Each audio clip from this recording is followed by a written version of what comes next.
Today we're going to talk about the biggest mistake artists and producers make when it comes to networking.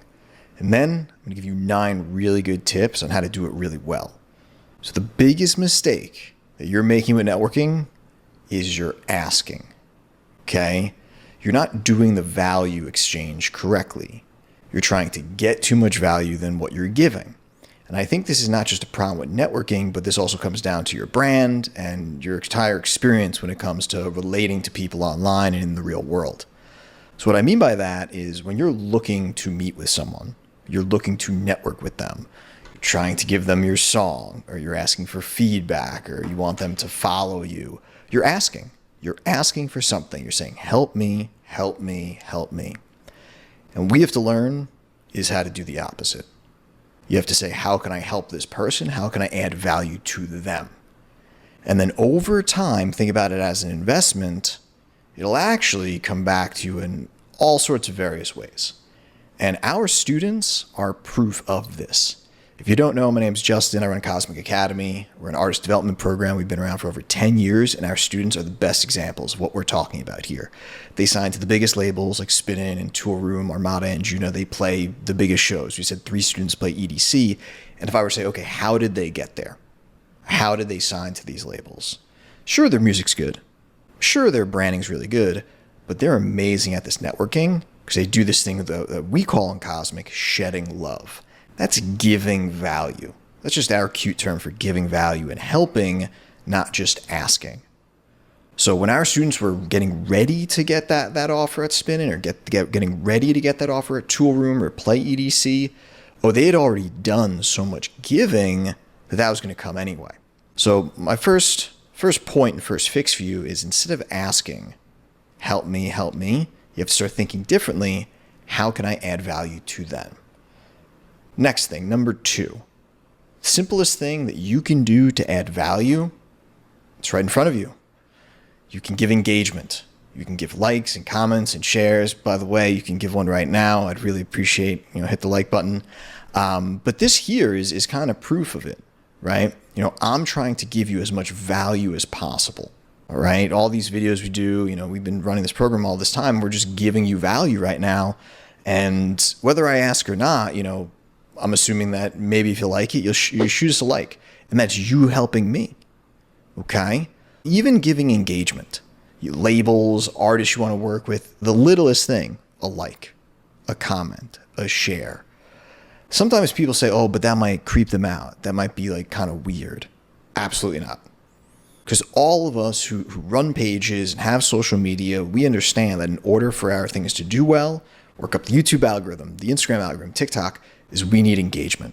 So the easiest and first thing that you can do, turn on the bells for the labels you want to work with, turn on notifications for the places you want to play or the people you want to network with. Easiest thing to give is engagement. All right. Number 3, realize that just because you gave a like or a comment or shared their thing, you're not just going to immediately get a booking or a signing.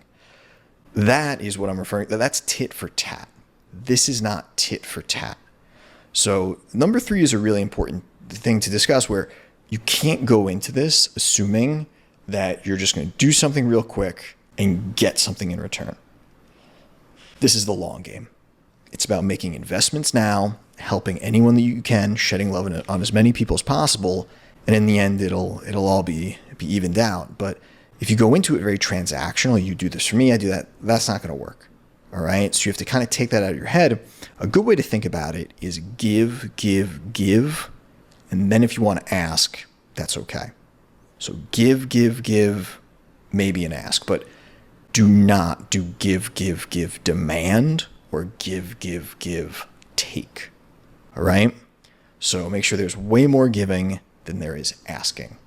An amazing example of this, one of our students, Nostalgics, she just played the main stage of EDC. Her Instagram, I'll show you her Instagram for a second. She's got 40,000 followers. Look at her, the responses she gets on her posts. Thousands of likes, hundreds of comments. I mean, we have 250,000 followers on our Instagram, and she's getting better engagement than we are. How? If you look at the people comparable to her at her level with that many followers, she gets way more engagement than all of them. How? She started with us 4 years ago. She joined our bootcamp 4 years ago.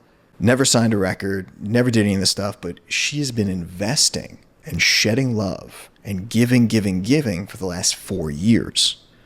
Liking 1 million people's posts, shedding love, helping people out, giving feedback, giving comments, all those different things and at higher levels, helping the labels, helping the shows, helping all that stuff.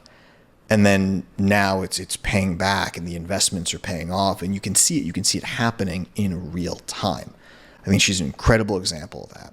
Let's go to number 4. When we're talking about labels, this one I think there's a good example. When we're talking about labels, ask yourself, why would that label sign you or work with you if you've never supported them? And I think a great example of this is going to work for a company. Like let's say you wanted to work for Nike or Reebok or Adidas or one of these cool, clothing companies. And you walk into a room, you get interviewed at Nike and they say, hey, what kind of Nike apparel do you wear? What are your favorite sneakers? And you say, oh, I've never bought anything from Nike. You've never supported their product, but you want to work with their company? That doesn't make any sense. This is an amazing analogy for the labels, right? You go to sign to this label, but have you supported their product? Have you bought their product? Have you played their product, right? And don't just think about the big ones. Even the small ones need love. So I think there's a huge opportunity for you here where you look at a label and you're like, you know what? I'm going to buy some of their songs. It's only 99 cents. Buy some of their merch, right? Play some of their tracks. Put it in your Spotify playlist. Do all these different things that can help that label. And they say, oh, they're a big supporter of ours. Imagine if we worked with them. Okay? That's really, really, really important. Brings me to number 5. Number 5, if you haven't yet, subscribe. We're trying to do a lot with this channel. We're taking stuff from our premium program that people pay thousands of dollars to join, and we're just giving it out for free. So make sure you're following and subscribing. We're going to keep hitting you with really good videos every single week. All right? But let's go back to the good stuff. Number 6. My 6th tip for you on networking is don't just fanboy the big timers. Don't just go after the big names. And don't snub the startups. Here's what I mean by that. So I think running to the big names in your genre or your industry, oh, I want to get to Diplo or Calvin Harris or Tiesto. You're not thinking about this the right way. They have thousands of people liking, thousands of people commenting, thousands of people sharing. They might not notice or necessarily care, right? What about the startups? I refer to them as startups. When people are starting out, it might not be obvious to shed love on them or to help them or to give to them. But realize that everyone starts out in the same spot. We all start from zero. Look at my student, Charles D. Charles D now gets hit up all the time to be, collabs and people want to work with him. He signed with Eric Prydz. He's on tour with Eric Prydz all the time. He plays, for Insomniac. He gets signed by Drum Code. He's really killing it in the techno space. And what's funny is 4 years ago when he took Cosmic Academy, there weren't many people running to help him. But he remembers the people that were. It's like a stock or a company, and that's why I call it a startup. Imagine getting in at the beginning with Apple, or imagine getting in at the beginning with Microsoft or Netflix or one of these, huge companies today. Oh, you'd be very, very wealthy, right? But at the beginning, it's not cool to support the startup. Now everyone wants to buy Apple. Now everyone wants to support Nike. Don't snub the startups. You should be shedding love on the labels and the people and the producers and the venues that aren't huge yet. Because a lot of them will keep growing and they'll remember the people that were helping them and there for them at the beginning. So that's number 6. Don't fanboy just the big timers and don't snub the startups. Number 7, the gatekeeper is not necessarily who you think it is.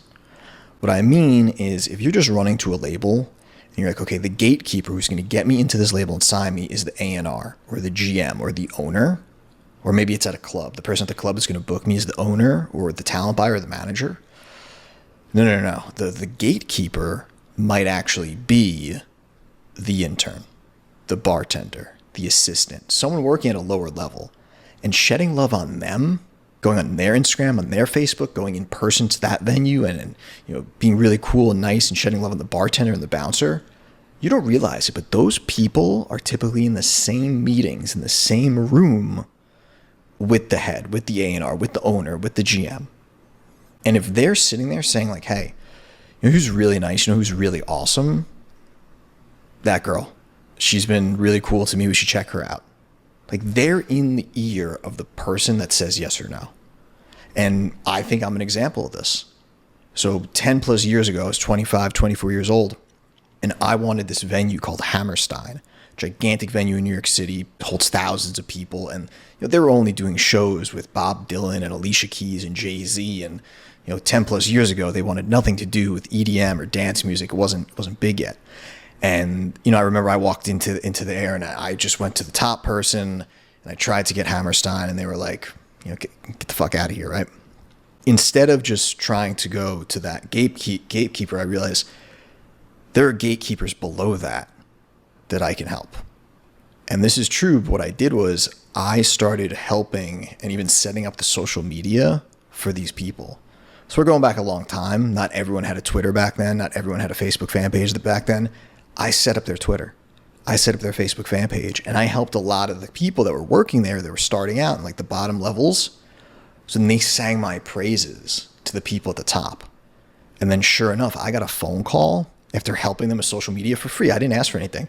I just got a phone call one day from the higher up saying like, hey, we hear like you're actually like a really hard worker. We'd actually like to have a meeting with you. And then they took me seriously. So don't just think that the gatekeeper is this top person, the head A&R, the head GM, the owner. Shed love and help and give value to the people under them as well. That's huge, huge, huge key. 8, big tip. People sleep on this all the time. In the comment section of people's pages, you can win a lot of people over. Because not only will they see the engagement that you make, but sometimes in the comment section, if someone's helping other people and responding to other people and shedding love on other people, be like, hey, who's this person? And then they'll go check you out, right? And that leads me to my final point number 9, tip number 9. You and what you put out on your page and your social media, you have to keep it positive, okay? Because everything that I'm talking about right now might cause them to check you out. Like if you do number 8 and you're just shedding love in the comments and you're being really engaging with everyone there, and whoever you're trying to network with, they check you out on your page, and they look you up and all they see is negativity and you're pouring your heart out about bad things that keep happening to you and you're just airing everything out on social media, don't do that, okay? Because all the things I'm saying, all these points, all these tips might cause people to check you out. And it's true. My students, they shed love and they don't even have to ask. Like I said at the very beginning, this is not about you give, you ask, tit for tat. This will just pay itself forward to you. I have a student, his name's Wad Mata, and he was just shedding love on Dr. Fresh. Dr. Fresh came back and just approached him. Said, hey, been seeing you around. And he saw his name. He saw his, do you have any music? Sent him a song, got signed by Dr. Fresh. The song did incredible. So realize that what you put out could affect you. If you're putting out negativity and you're airing out your personal life and drama and all this stuff, that doesn't look good when they come and check you out. So make sure that what you're putting on social media, on your pages, it's positive, it looks professional, it looks in a certain sense, like something that they would want to say, hey, I want to reach out to this person. I want to work with them. Look at how they curated everything on their page, right? Everything online is a representation of you, and it goes a long way. So I hope these tips have helped. We have a lot more content coming, so we'll see you next time.